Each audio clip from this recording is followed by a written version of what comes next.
¿Qué tal?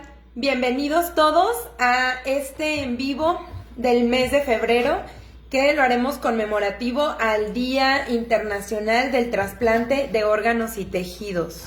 Me emociona realmente mucho porque, no sé si ustedes están familiarizados con este tema del trasplante de órganos, pero la realidad es que hay un montón de personas formados en la lista de espera para recibir un órgano.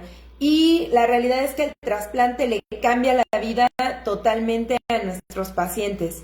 Y hablando particularmente del riñón, que es, como ustedes bien saben, a lo que yo me dedico, de verdad que es sumamente satisfactorio atender pacientes durante su proceso de trasplante.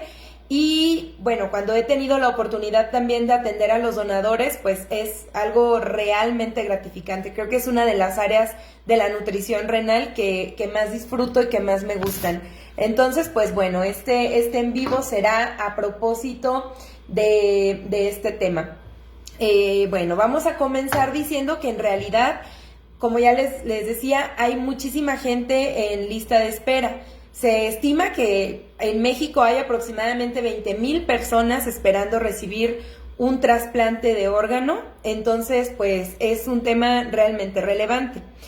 Quizá lo primero que tendríamos que decir, como para ponernos en contexto, es, hablando particularmente del riñón, ¿quiénes serían las personas interesadas en recibir un riñón, un órgano? O ¿quiénes son las personas que se van a trasplantar? Entonces, dentro del espectro de la enfermedad renal, generalmente nosotros estadificamos el nivel o el grado de daño de los riñones en 5. Son 5 estadios o 5 niveles de 5 grados, podríamos decir, de daño del riñón. El primer nivel, pues, es donde la función del riñón está ligeramente disminuida, pero generalmente nos deja continuar viviendo perfectamente bien. En el segundo, tercer y cuarto grado o estadio de la enfermedad, pues se va complicando un poquito más la enfermedad, tenemos menos función del riñón, muchas veces empieza a aparecer proteínas en la orina, etcétera, se empieza a complicar el problema del riñón. Y cuando los pacientes están en el quinto estadio, que es el nivel o el grado más avanzado de la enfermedad renal, ahí es cuando la función del riñón empieza a disminuir por debajo de los 15 mililitros por minuto. Es decir, estos pacientes están filtrando menos del 15% de lo que el riñón sano filtraría. Entonces, cuando el riñón filtra menos del 15%, pues entonces nosotros empezamos a considerar la posibilidad de un trasplante de órgano. Este protocolo es en realidad un protocolo largo, ahorita les iré platicando un poquito sobre esto, pero entonces quedamos que punto número 1, las personas que van a ser candidatos para un trasplante de riñón van a ser aquellos a los que el riñoncito les está funcionando ya menos del 15%. Ahora, generalmente les decía, cuando el riñón ya funciona tan poquito, hay algunas estrategias que se pueden tomar para tratar de compensar esa función del riñón.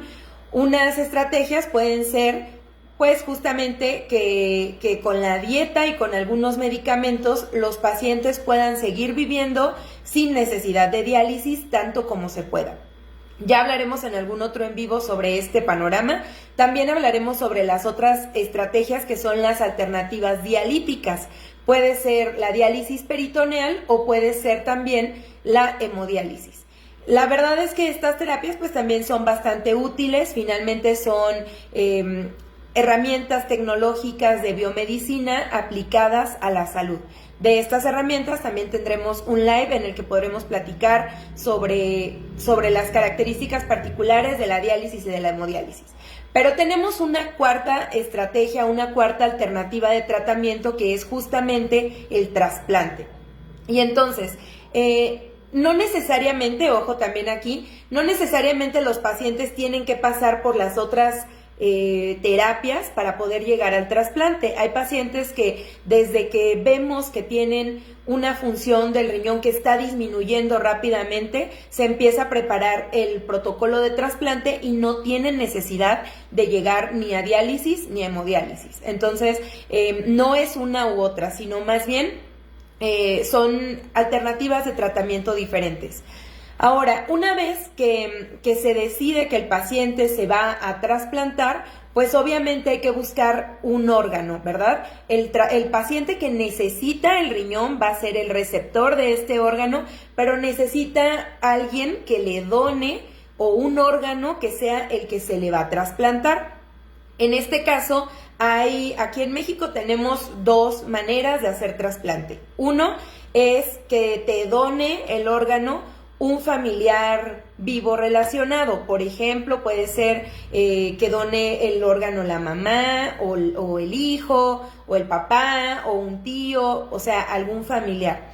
Otra opción es que los pacientes están justamente en estas listas de espera que les comentaba al inicio y por lo tanto ellos van a estar esperando un órgano de un donador cadavérico, es decir, de un donador fallecido, que será quien estará donando el órgano.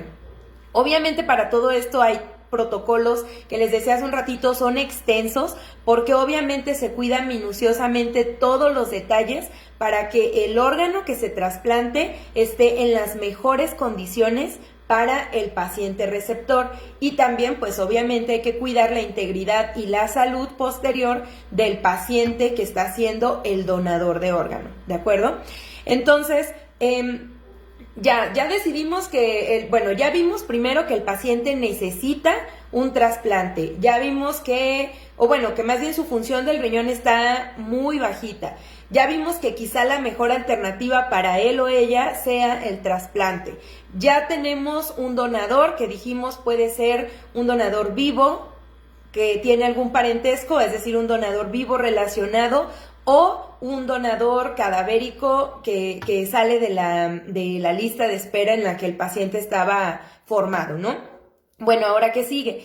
El paciente, que va a ser el receptor del riñón, sigue todo un protocolo de trasplante, que es una serie de pasos que va a tratar de minimizar el riesgo de pérdida del riñón y va a tratar de garantizar el éxito del trasplante. Generalmente en estos protocolos, les decía, son protocolos largos porque son varios especialistas los que tienen que ver tanto al donador como al receptor del órgano, en este caso del riñón. Generalmente pues van a tener visitas con el nefrólogo, con urología, con dentistas, con psiquiatras, a veces también con psicólogos, con nutrición, etcétera, ¿no? Con infectología. Es un montón de personal de la salud, un montón de especialistas al cuidado del paciente que va a recibir el órgano y del donador. Entonces, vamos a avanzar en el tiempo y resulta que nuestro paciente ya está trasplantado o ya está previo a la cirugía. Creo que podríamos hablar primero de este punto previo a la cirugía del trasplante, porque en realidad un trasplante, ninguna estrategia de salud está 100% garantizada. Todo va a depender de un montón de factores que pueden ser internos, externos, que pueden o no controlarse. Entonces, por ejemplo, en el caso del particular del trasplante de riñón, pues también el estado de salud previo va a influir mucho en qué tanto éxito podemos tener en esa colocación del nuevo órgano. Entonces, de entrada, obviamente para el donador, pues el donador tiene que estar en las mejores condiciones de salud para garantizar, por un lado, que su órgano que va a donar esté en buenas condiciones para el receptor, pero también para que tengamos cierta certeza de que el donador, una vez que ha pasado la cirugía, una vez que ha donado, siga en buenas condiciones, ¿verdad? Y que no vayamos ahora a tener a dos personas con problemas del riñón. Entonces, por un lado, pues el donador debemos de procurar que tenga un estado de salud óptimo. Tendríamos que buscar que sus niveles de glucosa, de la presión arterial, de colesterol, triglicéridos, ácido úrico estén en las mejores concentraciones. También, idealmente, pues tendríamos que buscar que estos pacientes mantengan un peso correcto. Probablemente no necesariamente es el peso ideal, pero sí por lo menos que este paciente no tenga sobrepeso u obesidad para evitar riesgos y complicaciones posteriores a la cirugía o durante la cirugía. Además de que esto también facilita una pronta recuperación. Entre esto, en esta parte del cuidado del donador también entramos los nutriólogos renales. ¿Por qué? Pues porque justamente, aunque les acabo de decir que los donadores son personas sanas, una vez que donamos un riñón, técnicamente nos convertimos en enfermos renales. Aquí voy a hacer una pausa porque no quiero que nos confundamos. No estoy diciendo que donar un riñón te enferme, porque no es así. Pero lo que sí estoy diciendo es que nosotros normalmente tenemos 2 riñones. Y digo normalmente porque en realidad nadie nos garantiza cuántos riñones tenemos. Hay personas que nacen solo con un riñón, por ejemplo. Entonces, bueno, en general la población tiene 2 riñones. Estos 2 riñones hacen su trabajo para funcionar al 100% o cerca de un 100%. Entonces, una vez que retiramos un órgano, es probable que el cuerpo no esté filtrando o no esté funcionando el riñoncito restante al 100%.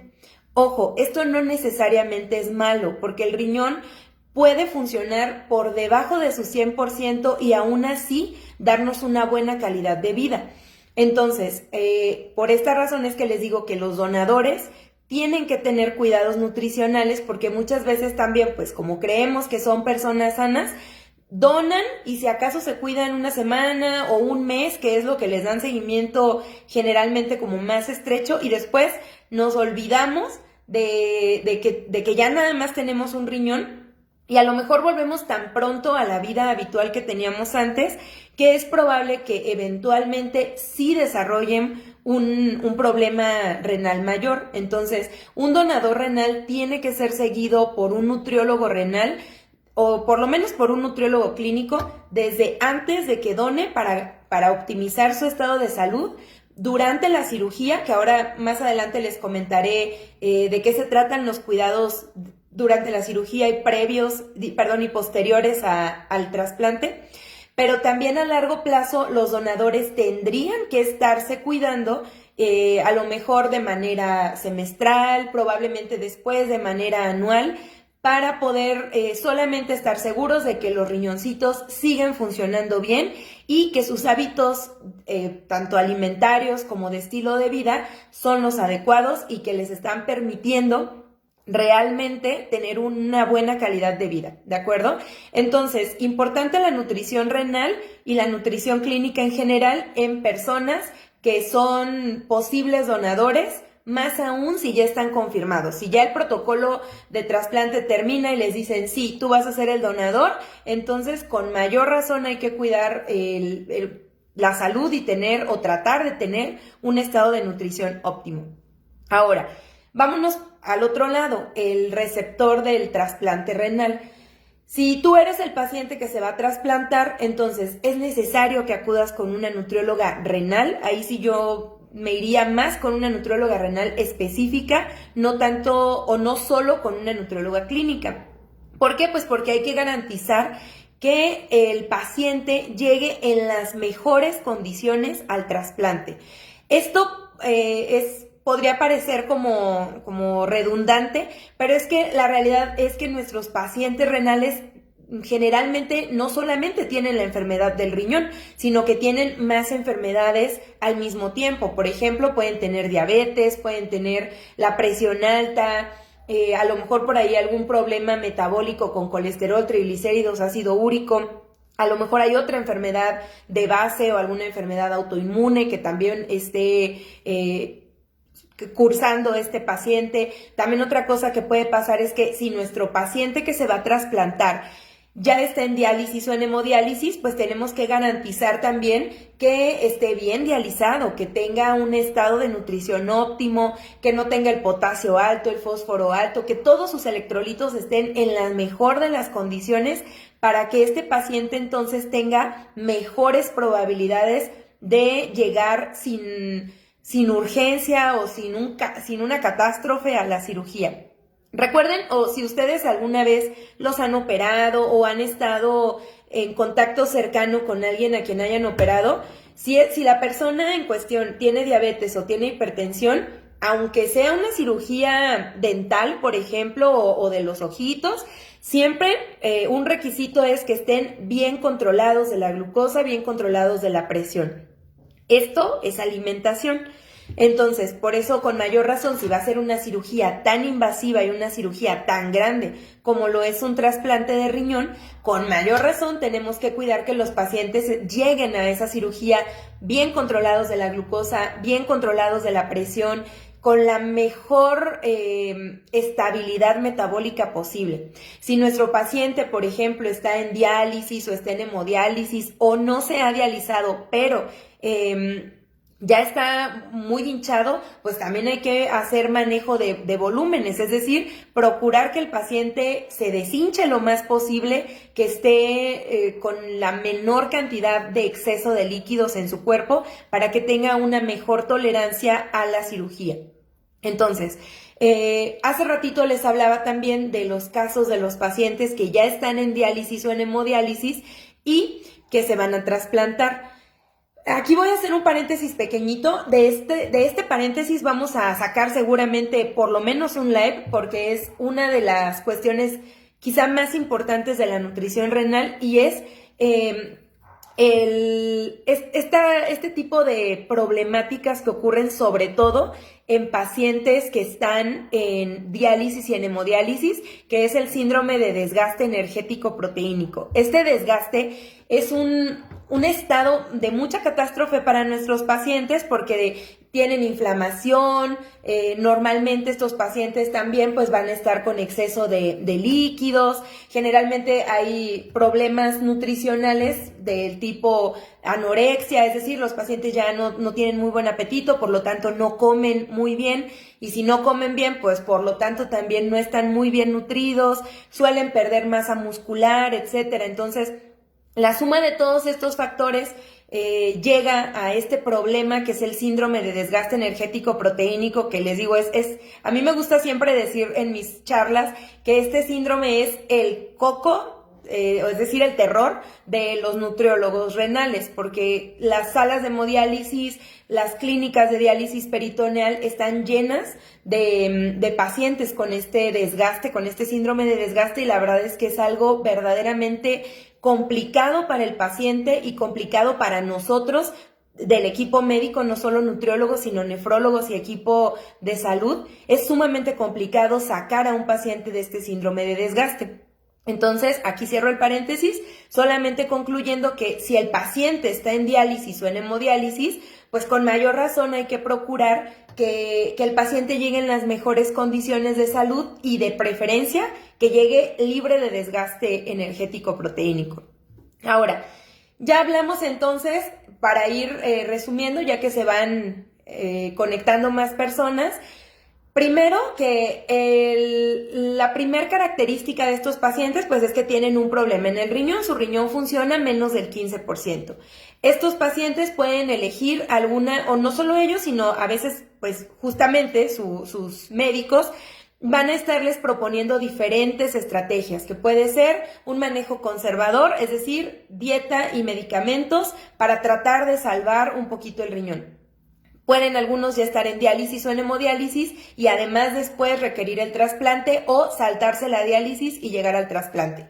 Dijimos también que estos pacientes necesitan un donador y que el donador puede ser vivo relacionado, es decir, un familiar, o un donador cadavérico, y para esto pues las instituciones de salud tienen listas de espera, que les comentaba, aquí en México va arriba de las 20,000 personas esperando un órgano. Entonces, ya ahorita hablábamos del cuarto punto, que es las características del donador y las características del paciente receptor, Y ahora vamos a hablar entonces, suponiendo que ya llegamos hasta este punto, ya tenemos un donador, ya nos dijeron que este donador sí es el bueno y está en las mejores características y en el mejor momento para donar, entonces ahora pues llegamos al día de la cirugía.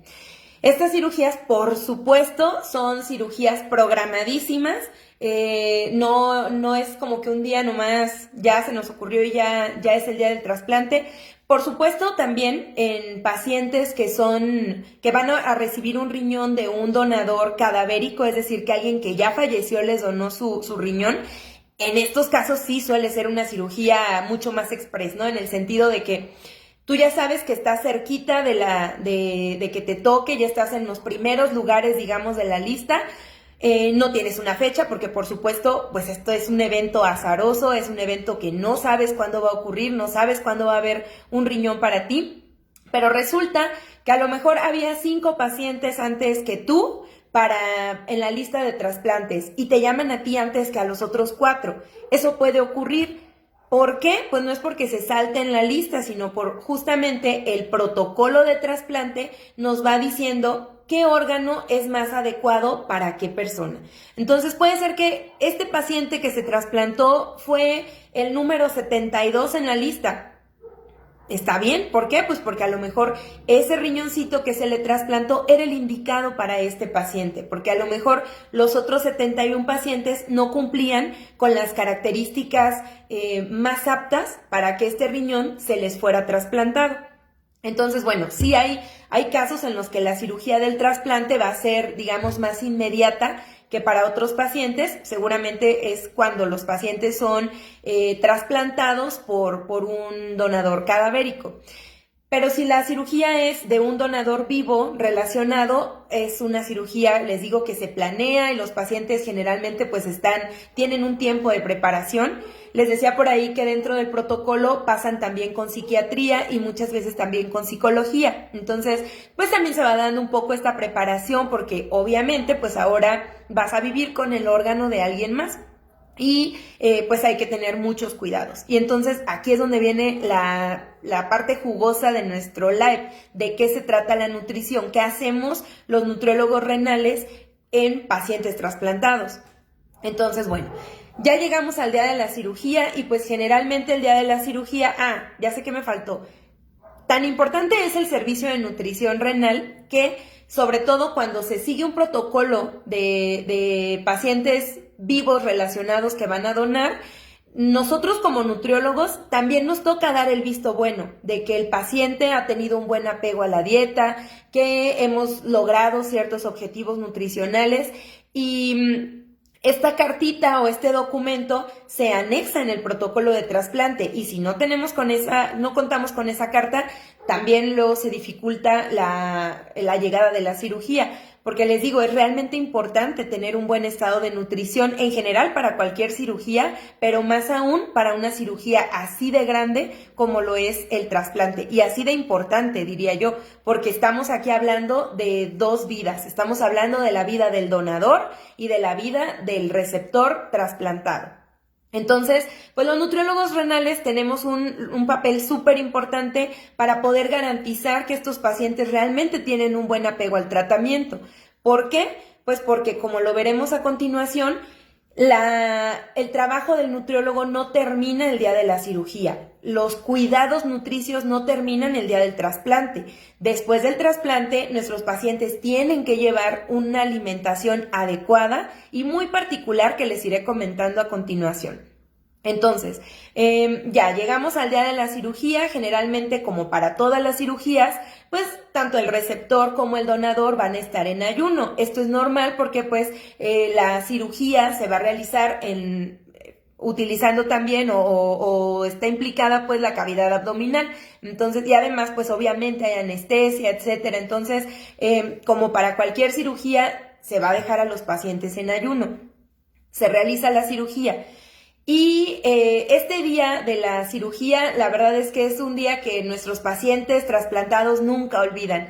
A mí me llena de verdad de mucha emoción porque luego los pacientes dicen, el día de mi cumpleaños es, y dicen su fecha de nacimiento, pero el día de mi segundo cumpleaños es, el día de mi trasplante, ¿no? Porque es el día que vuelven a nacer, es el día que vuelve a nacer la esperanza, porque realmente el trasplante es sumamente esperanzador, el trasplante da vida, el trasplante pues es una segunda oportunidad y es una de las mejores terapias que podemos tener ante una falla renal como la que les comentaba en el panorama del inicio, ¿no?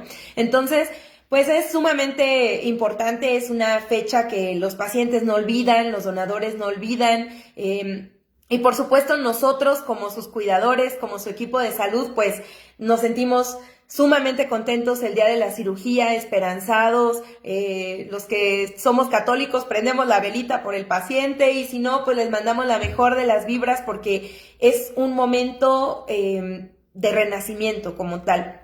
Entonces, bueno, ya se lleva a cabo la cirugía, que también, como les decía hace un momento, en la salud no hay nada escrito, en la salud no hay garantías y sí hay ocasiones en las que el trasplante puede no ser exitoso.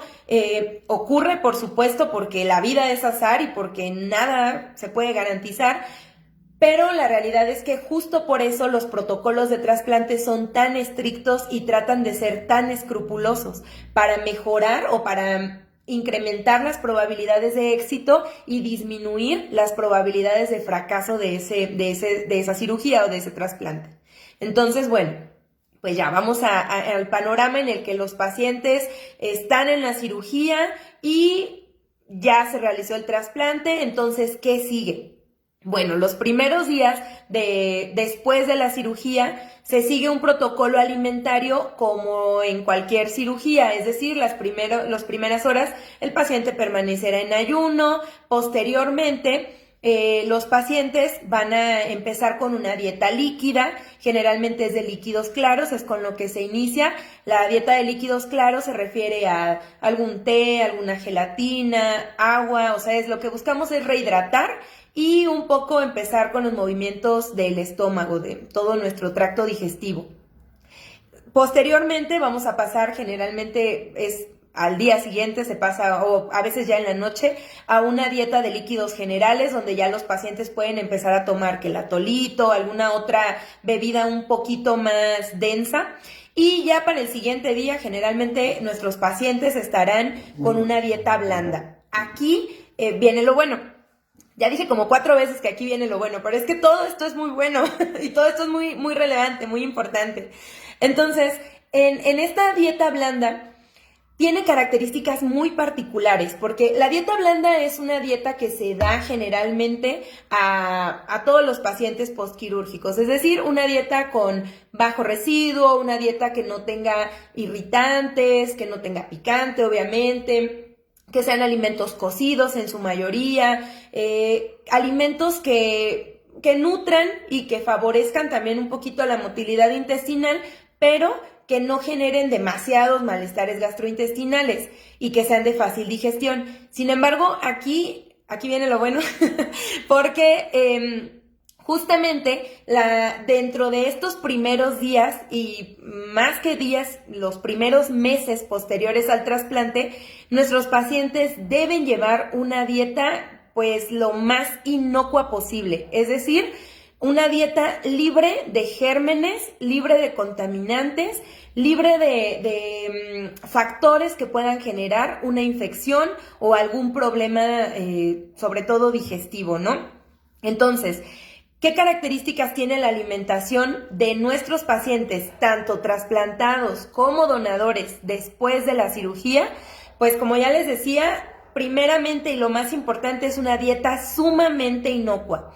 Aquí quiere decir que tenemos que tener mucho cuidado desde la selección de los alimentos hasta la preparación y el momento en el que se sirven los alimentos. Por supuesto, la alimentación va a ser exclusivamente en el hospital o una vez que se dan de alta, preparada en casa. No hay nada de chance de comer un alimento preparado fuera de casa, o que mi abuelita me mandó desde su casa una sopita, o que mi vecina vende tacos, nada, no hay manera. Todos los alimentos se preparan en casa para garantizar la inocuidad, es decir, para que estemos seguros de que los alimentos no nos van a generar un daño, ¿de acuerdo? Entonces, ¿qué características dijimos? Bueno, pues es inocua, es lo más limpia posible. Y aquí en la selección, por ejemplo, en la selección de los alimentos, pues hay que verificar, por ejemplo, en las carnes, en el pollo, en el pescado, que no haya signos de desgaste. La carne, por ejemplo, yo siempre les sugiero que estos cárnicos los compren al día. A veces sé que es más práctico y más fácil comprar 1 kilo de pollo y estarlo dividiendo para todo el día, pero no hay manera. En el trasplante hay que extremar precauciones y generalmente yo sí les sugiero que compren la carne para el día a día, porque hay que buscar que los cárnicos estén lo más frescos posible. Alguna excepción podría ser quizá, por ejemplo, los pescados que vienen empaquetados en empaques individuales y sellados al vacío. Quizá ahí podríamos tener esa excepción de que se compre 1 kilo de atún, por ejemplo, o 1 kilo de tilapias y con una correcta cadena de frío se guarden y los estemos sacando de congelación a cocción directa. Ahí puede ser la excepción.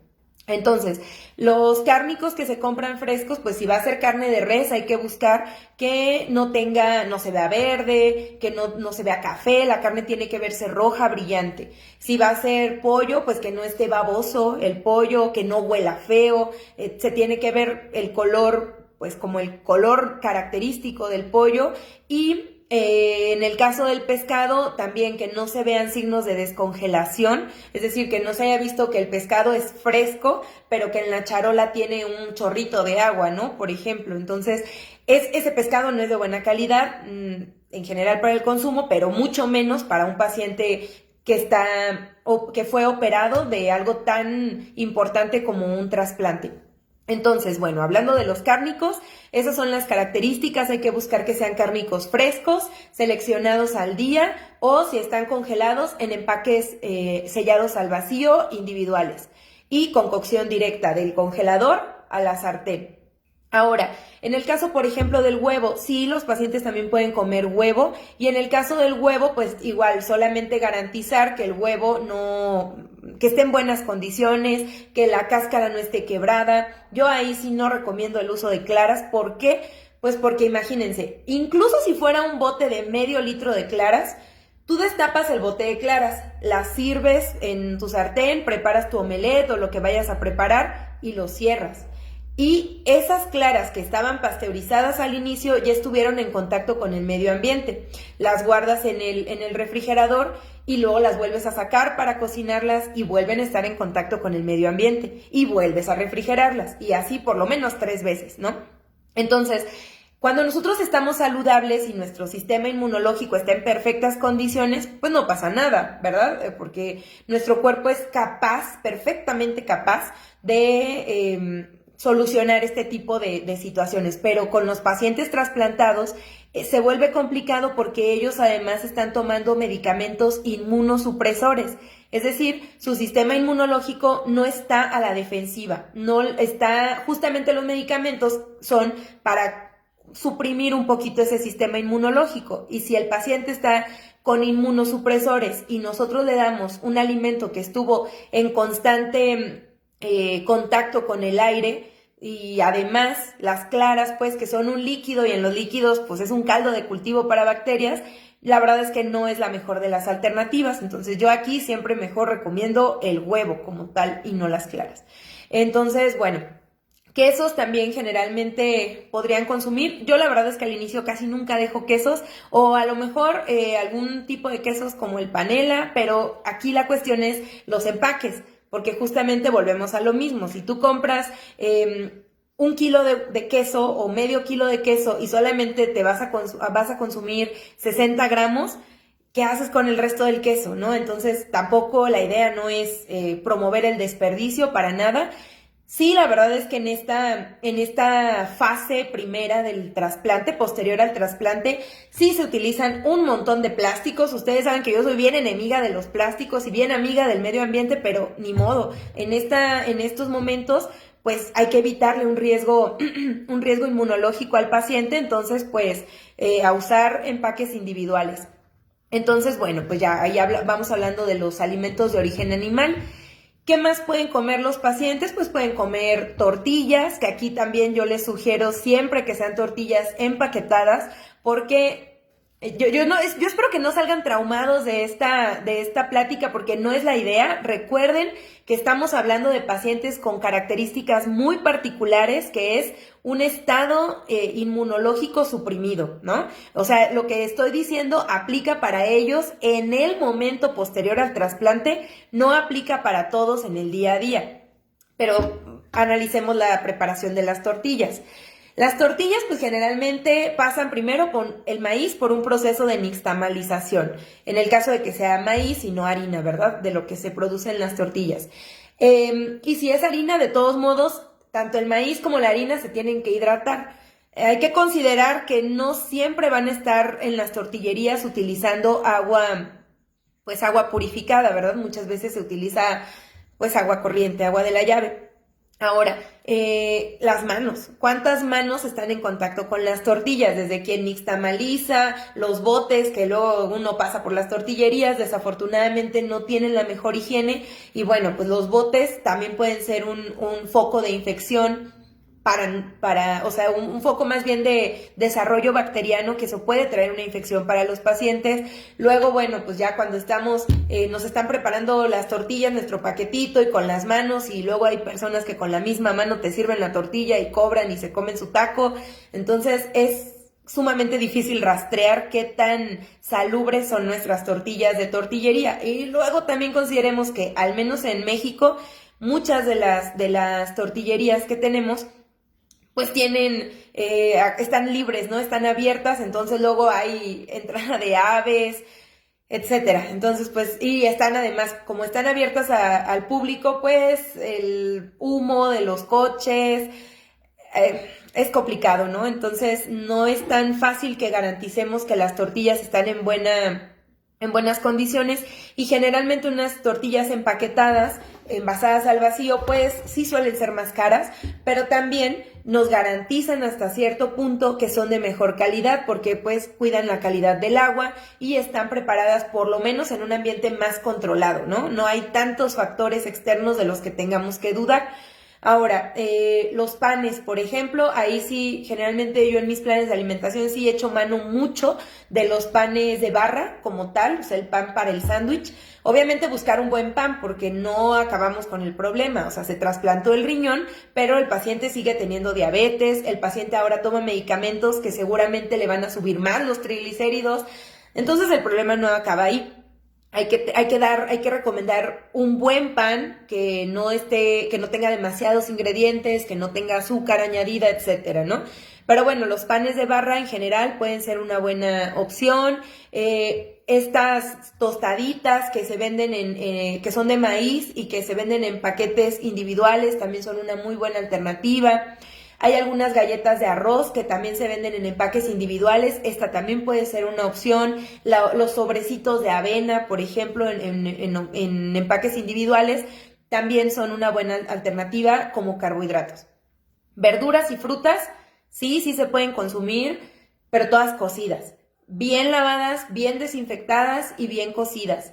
Yo sé que de pronto, creo que esa es una de las quejas que más tienen los pacientes, que se enfadan de comer la fruta cocida, pero no hay manera de comer la fruta cruda, al menos al inicio. Ya posteriormente se va dando alternativas, pero al menos en los primeros mes y medio, o a veces hasta 2 meses, dependiendo bien de cada paciente, pues podrán empezar a consumir frutas crudas, pero al menos el primer mes solo frutas cocidas, solo verduras cocidas.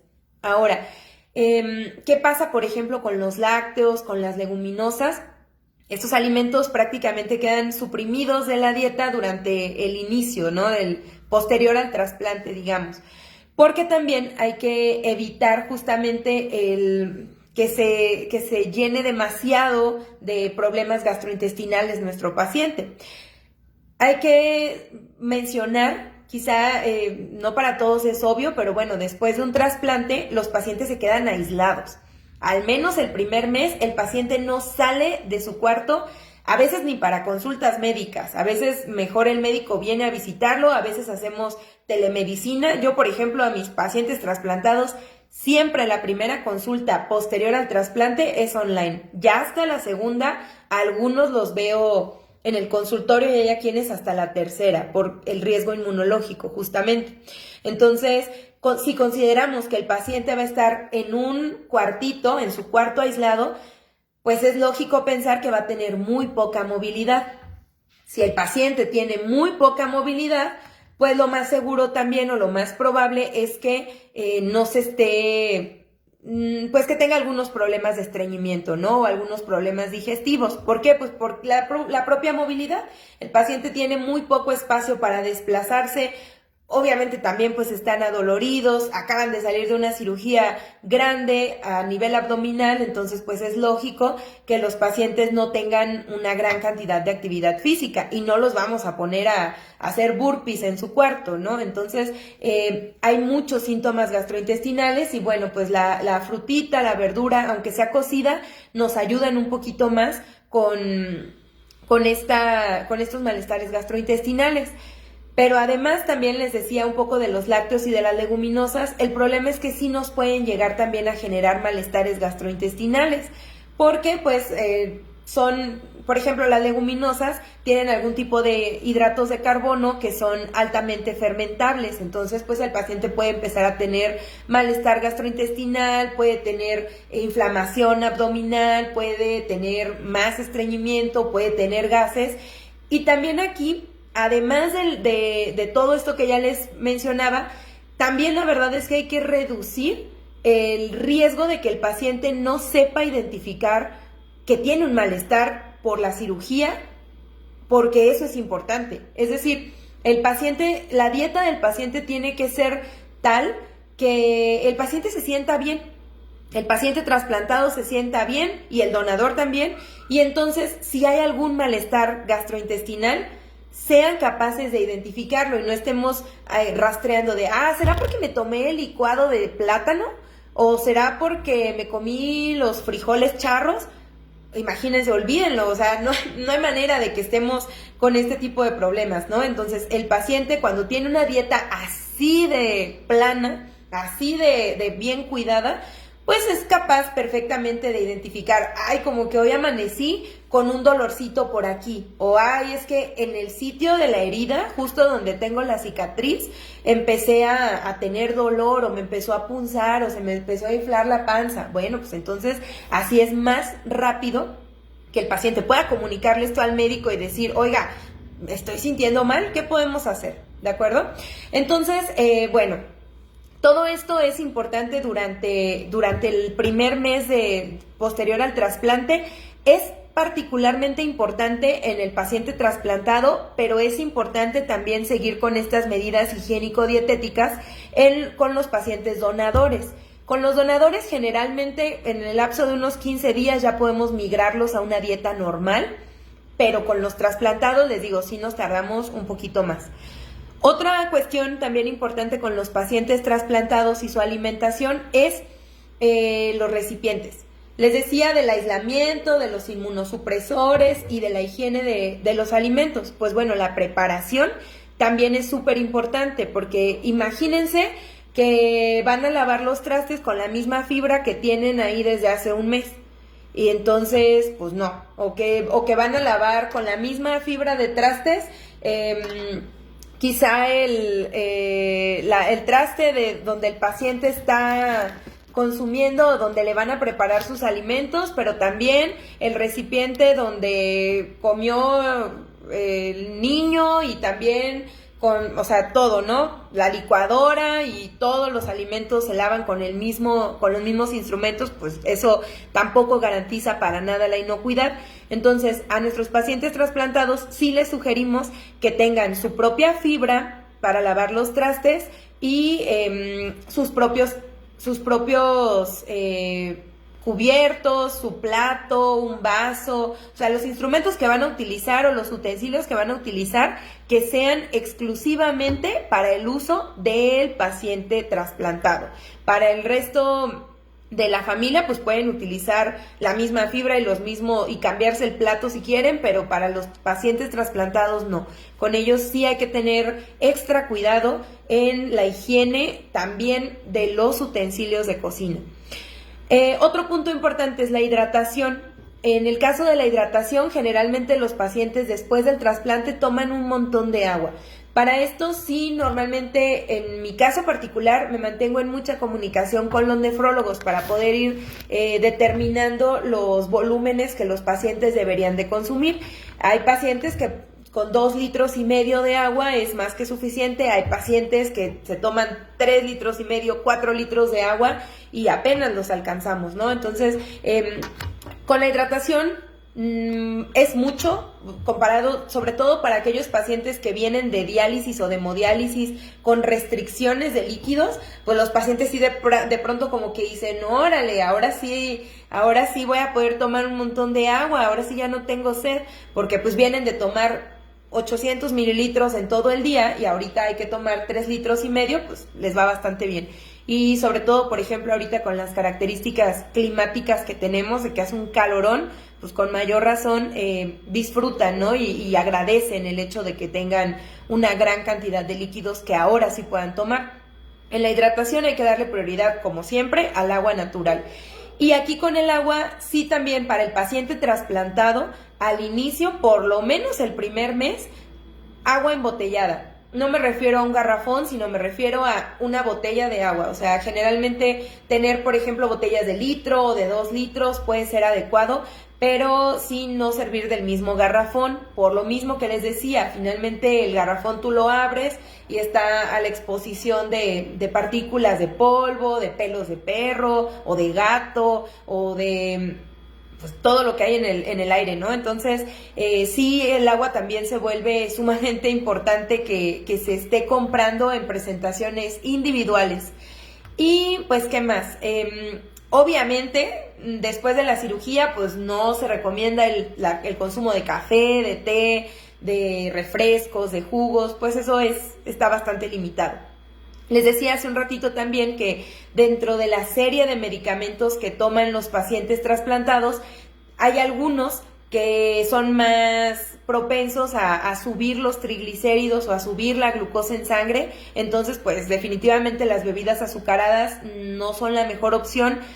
La verdad es que ya después pues se pueden ir incorporando a lo mejor de manera esporádica y en una cantidad pequeña en algunos pacientes. Hay algunos que de plano dicen, yo mejor ya no vuelvo a tomar refresco, ni jugo, ni nada de eso, y pues muy, muy respetable, ¿no?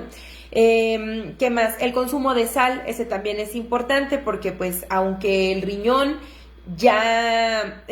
pues ya tienen un nuevo riñón, digamos, de todos modos los cuidados no cesan. La nefroprotección tiene que seguir, entonces hay que seguir con una dieta baja en sodio, no necesariamente sin sal, quizá tampoco tan restringida como lo estaba al inicio antes del trasplante, pero sí que tenemos que seguir con cuidados en cuanto al sodio, en cuanto al azúcar y en cuanto a los aditivos en general. Entonces, bueno, pues esta es la parte como más complicada, ¿no? del trasplante, porque pues hay que tener muchas medidas higiénico-dietéticas. Y ya en el segundo mes, generalmente pues ya va cambiando la dieta, empezamos a liberar algunos alimentos. Ya para el segundo mes muchos de nuestros pacientes podrán incorporar algunas frutas solamente lavadas y desinfectadas, pero ya crudas. Por ejemplo, también a lo mejor algunos pacientes ya desde el segundo mes podrán empezar a incorporar yogurt o algún tipo de lácteo. Todo va a depender mucho de la evolución del paciente y como siempre decimos en nutrición, pues depende, ¿no? Todo va a depender del paciente, va a depender de sus características de salud, de su evolución, etcétera. Y otra cosa importante también aquí nada más de mencionar es, justo volviendo a los donadores, que como los donadores son personas, o se busca que los donadores en el momento del trasplante estén en el mejor estado de salud, generalmente van a tener una recuperación más pronta. Entonces, con los donadores, a veces las medidas higiénico-dietéticas tan estrictas pueden durar solo 2 semanas y ya a partir de la tercera semana podemos empezar a liberar un poquito más la dieta. Para el mes, el paciente donador ya está prácticamente reincorporado a su alimentación habitual, eso es pues bastante bueno. Y también, obviamente, como les decía, pues hay que procurar un seguimiento con ellos, ¿no? A los pacientes trasplantados, yo particularmente procuro verlos al mes después de la cirugía, luego a los 2 meses, luego a los 3 meses, y a partir de esa tercera consulta después del trasplante, pues ya vamos programando dependiendo de las características y necesidades particulares del paciente. A los donadores no, generalmente si no tenemos un tema particular que tratar con el donador, generalmente los veo después del trasplante, al mes del trasplante, a los 2 meses, y ya de ahí, ya normalmente los voy viendo cada 3, 4, 6 meses y luego ya hasta de manera anual. Tengo la fortuna de contar ahorita con algunos pacientes que ya veo, donadores que ya veo de manera anual. Algunos otros sí los sigo viendo todavía cada 6 meses, y a los pacientes trasplantados pues también les digo, con ellos depende mucho, hay algunos que muy rápido se recuperan, entonces pues también sus consultas las empezamos a espaciar cada vez más, hay pacientes a los que vemos de manera más estrecha, hay pacientes a los que los vamos a ver al hospital, etcétera, ¿no? El manejo es muy individualizado y va a depender de muchas características, y también pues siempre se necesita que tu nutriólogo esté en buena comunicación con el resto del equipo de salud, con el cirujano, con el nefrólogo, con el urólogo, etcétera. Entonces, la parte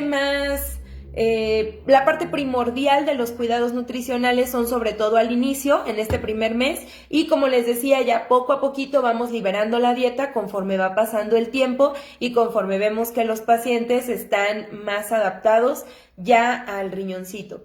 Y pues bueno, yo creo que aquí podemos cerrar esta participación de este en vivo. Pues nos vemos.